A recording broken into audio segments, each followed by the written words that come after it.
नमस्कार दोस्तों, मैं विजय ढाका तहे दिल से अपने सभी किसान भाइयों का अपनी इस नई अपडेट में स्वागत करता हूं, जो आप सबके लिए काफ़ी महत्वपूर्ण रहने वाली है।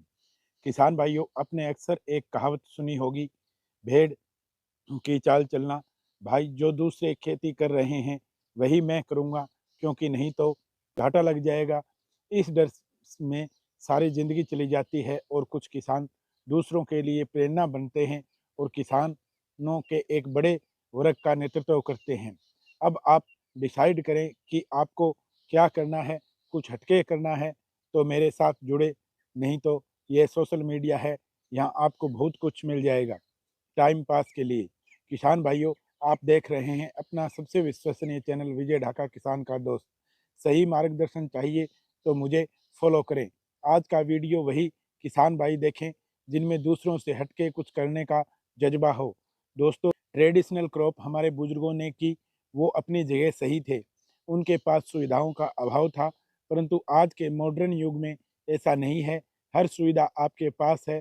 कुछ किसान भाई ट्रेडिशनल क्रॉप को छोड़कर सब्जी आदि भी लगाते हैं, वो भी अच्छा होता है। परंतु आज मैं जिस फसल के बारे में अब बात करने जा रहा हूँ वह है मैरीगोल्ड, मतलब गेंदे की खेती। और भाव किसान भाइयों 30 रुपए से लेकर 250 रुपए तक चला जाता है। जैसे कई बार त्योहार का सीजन होता है, नवरात्रों का सीजन होता है, आदि में भाव बहुत बढ़िया मिलता है इस फसल का।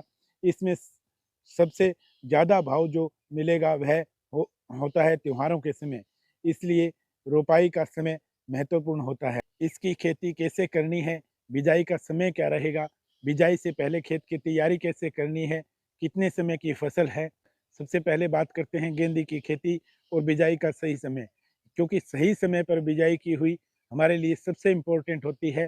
भाव के हिसाब से ही हमें इसकी बिजाई करेंगे तो सबसे ज़्यादा बेटर रहेगा। अब बात करते हैं कि हमें नर्सरी कब डालनी चाहिए। तो किसान भाइयों, 15-20 मई से लेकर 25 जून तक हम इसके नर्सरी डालें तो ज़्यादा बेटर रहेगा। प्रो ट्रे में नर्सरी तैयार करें, उसमें बीमारियों वगैरह की और अपने प्लांट खराब होने की समस्या कम रहती है।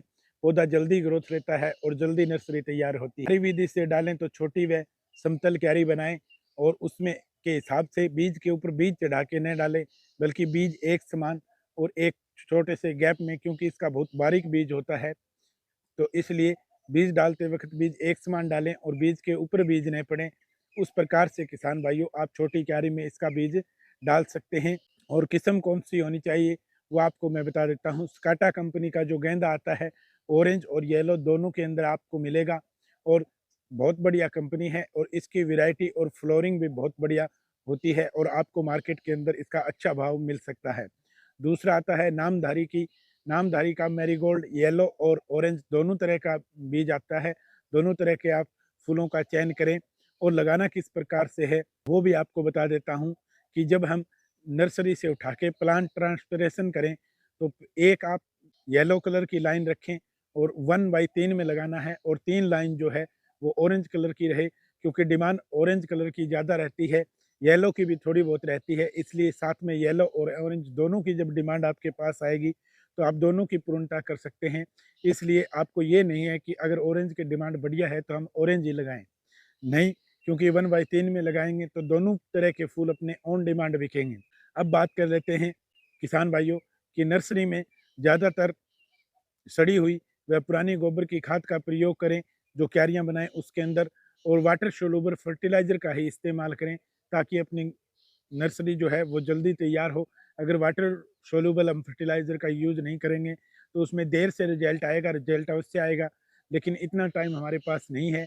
हमारी नर्सरी जितनी जल्दी और जितनी बढ़िया तरीके से तैयार होगी उसमें अपने को ज़्यादा बेनिफिट रहेगा। अब बात कर लेते हैं किसान भाइयों, जैसा कि हमने कहा था कि खेत की तैयारी हमें पहले कैसे करनी है। किसान भाइयों, आप ड्रिप एरीगेशन से इसकी खेती करेंगे तो मैरीगोल्ड के अंदर आपका कम खर्चा लगेगा, और जो पूल विधि से या बेड विधि से जो खेती करेंगे उसमें आपको ड्रिप के माध्यम से बहुत कम पानी भी आपके पास होगा, क्योंकि मीठे पानी को ही गेंदा मानेगा। अगर मीठे पानी का आपके पास कम भी है, अगर आप ड्रिप विधि से खेती कर रहे हैं तो आप बहुत कम पानी के अंदर ही आपका काम चल जाएगा और आपकी खेती बढ़िया होगी और खरपतवार की ज़्यादा समस्या हमें देखने को नहीं मिलेगी। अच्छी तरह से 2-3 जुताई गहरी करके और उसके बाद आप फूल की और जो हमें फर्टिलाइज़र देना है वो हम ड्रिप के माध्यम से देंगे और इसलिए पहले फर्टिलाइज़र डालने की कोई ज़रूरत नहीं है। लेकिन हाँ, 5 से 6 ट्रॉली गोबर की सड़ी हुई खाद अवश्य उस एकड़ के अंदर डालें जिसमें हम मैरीगोल्ड की खेती कर रहे हैं किसान भाइयों। और अगर आपको नहीं मिल रही है गली सड़ी गोबर की पुरानी खाद, तो आप वर्मी कंपोस्ट का यूज़ कर सकते हैं, केचुआ खाद का भी यूज़ कर सकते हैं। उसके अंदर आप 15 से 20 कुंटल पर एकड़ के हिसाब से यूज़ करेंगे। खेत के अच्छे से पाटा लगा के, अच्छे से फूल की कटाई करके और पौधों की रोपाई करके उसके बाद किसान भाइयों आप खेती करेंगे और जो फर्टिलाइज़र है वो आप उसके माध्यम से देंगे। अब क्या फर्टिलाइज़र देना है? पहले तो हमें कोई फर्टिलाइज़र नहीं देना है क्योंकि पहले तो पौधा ट्रांसप्लांट करते ही हमें पहले पौधे का अच्छे से जमाव होने के बाद हम फर्टिलाइज़र शुरू करेंगे। और उस टाइम अगर आपका इंटरेस्ट अच्छा रहा, आप इस वीडियो को अगर अच्छा प्यार दिया, तो किसान भाइयों आपको मैरीगोल्ड की एक-एक बातें हम बताएँगे कि जैसे ही हमें ट्रांसप्लांट होने के बाद और पौधों का अच्छा जमाव होने के बाद हमें कौन-सा फर्टिलाइज़र देना है, सारा कुछ हम आपको डिटेल में जानकारी देंगे। तब तक के लिए किसान भाइयों, जय जवान, जय किसान।